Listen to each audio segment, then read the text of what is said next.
মানুষের নিঃশ্বাসের কোনো বিশ্বাস নেই। আজকে চোখের পলকে হুট করে এরকম একটা অ্যাক্সিডেন্ট হয়ে যাবে এটা ভাবতেও পারি নাই। আমার ছোট মেয়ে সাউদা বুড়ি অনেক অসুস্থ। এর আগেই 2 বার করে ডক্টর দেখাইছি বা এখন ডক্টর দেখালাম। ডক্টর একবার এক এক কথা বলে। একবার বলে গ্যাসের সমস্যা, একবার বলে পেটের সমস্যা। আসলে মূলত কি সমস্যা আমি এটা বুঝতে পারি না। অনেক কান্নাকাটি করে বা কান্না করতে করতে সিকটি হয়ে যায় বা শরীরের রং একবার এক এক রকম চেঞ্জ হয়, একবার কালো হয়, একবার সাদা হয়, অনেক প্রবলেম। এদিকে মেয়েটাকে নিয়ে বাড়ি থেকে বের হব, ডক্টরের কাছে যাব, সেই পরিবেশটাই হয়ে উঠতেছে না। কারণ আজ 4-5 দিন যাবৎ একাধারে মৌসুমধারে বৃষ্টি হচ্ছে। আর এদিকে আমাদের বাড়িটা একদম গ্রামাঞ্চলে, আমাদের বাড়ির রাস্তা একদম মাটির রাস্তা। আর যখন বৃষ্টি হয় তখন এই রাস্তায় অনেক বেশি কাদা হয়ে যায়। তারপরে এখন চারিদিকে পাট বা আমাদের গ্রামে পাট টানে মোষে গাড়ি করে। যখন এই মাটির রাস্তা দিয়ে মোষে গাড়িগুলো যায় তখন অনেক বেশি কাদা হয়ে যায়। তো এখান থেকে শহরে যাওয়া বা ডক্টরের কাছে যাওয়া অনেক বেশি কষ্ট হয়ে যায়। যখন আমরা ডক্টরের কাছে যাচ্ছিলাম তখন ওই রাস্তার ভিডিও করি নাই, কারণ আমরা বৃষ্টির মধ্যে ভিজতে ভিজতে ডক্টরের কাছে গেছিলাম। তার মধ্যে হাঁটু পর্যন্ত কেঁদো। এই ভিডিওটা ছিল হাজারো ঝড় ঝাপটার পরে ডক্টর দেখালাম। আজকে দেখানোর পরে আগের কিছু ওষুধের সঙ্গে নতুন করে আরও কিছু ওষুধ যুক্ত করে দিল। আমি বুঝি না এত ছোট বাচ্চা কিভাবে এত ওষুধ খাবে বা এত পাওয়ারের ওষুধ খাবে। ওষুধের যে দাম দেখে বোঝা যায় যে ওষুধগুলো অনেক বেশি পাওয়ারফুল।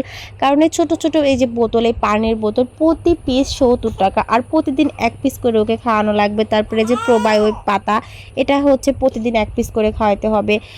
এত দামি ওষুধ, এত পাওয়ারের ওষুধ খাওয়া এই মেয়ে কিভাবে ভালো থাকবে আমি বুঝি না।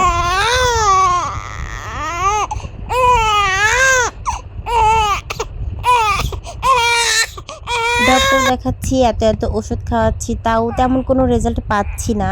তো অনেকেই তো আছেন অনেক অভিজ্ঞ বা অনেক মানুষই আমার ভিডিও দেখেন। তো আমাদের পাবনা জেলার মধ্যে, আমাদের পাবনা শহরের মধ্যে কোন ডক্টরটা ভালো, কাকে দেখালে ভালো হবে আপনারা অবশ্যই একটু বলবেন। অসুখ বিসুখ আপদ বিপদ এগুলো আল্লাহ পাকই দেন এবং আল্লাহ পাকই এগুলো থেকে আমাদেরকে রক্ষা করেন। অন্ধকারের পরে যেমন আলোর দেখা পাওয়া যায়, ঠিক সেরকম এখন কষ্ট করতেছি, ইনশাল্লাহ কোনো একদিন সুখের দেখা পাবো। আমার এই 2টা মেয়ের শহর থেকে ফেরার পথে আমাদের একটা অ্যাক্সিডেন্ট হয়, আমাদের গাড়ি। তো আসলে অ্যাক্সিডেন্টে মারাত্মক তেমন কারোর ক্ষতি হয়নি, সবারই হালকা পাতলা হয়েছে। আমার আম্মুর একটু বেশি হয়েছে।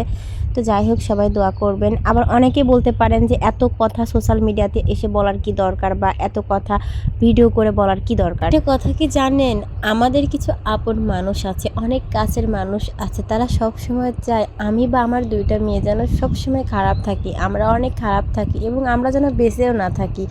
তো তারা হয়তো আমাদের এই ভিডিওগুলো দেখে অনেক খুশি হবে, আমরা এত অসুস্থ বা এরকম অ্যাক্সিডেন্ট করছি দেখলে হয়তো অনেক খুশি হবে। এই জন্য এই ভিডিওটা আপলোড করলাম, তাছাড়া এই ভিডিওটা আপলোড করতাম না। এই যে নিরিবিলি এক জায়গায় বসে বসে ভিডিওর ভয়েস এডিট করি, এইটাও নাকি কারোর সঙ্গে বসে বসে ফোনে কথা বলা হয়ে যায়। হায় রে মানুষ, মানুষের চিন্তা ভাবনা কতটা নিচু।